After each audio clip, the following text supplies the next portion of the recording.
الحمدللہ والصلاۃ والسلام علی رسول اللہ اما بعد۔ معاذہ کہتی ہیں کہ میں نے عائشہ رضی اللہ عنہا سے سوال کیا، کیا اللہ کے رسول صلی اللہ علیہ وعلی آلہ وسلم ہر مہینے میں 3 دن صوم رکھا کرتے تھے؟ تو عائشہ رضی اللہ عنہا نے جواب دیا، ہاں۔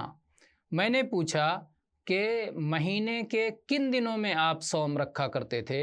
تو عائشہ رضی اللہ عنہا نے جواب دیا کہ آپ اس کی کوئی پرواہ نہیں کرتے تھے کہ وہ مہینے کا کون سا دن ہو، یعنی کسی دن بھی آپ صوم رکھ جاتے تھے اور مہینے میں 3 دن مکمل کرتے تھے۔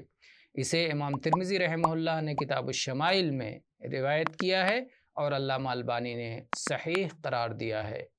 والحمدللہ رب العالمین۔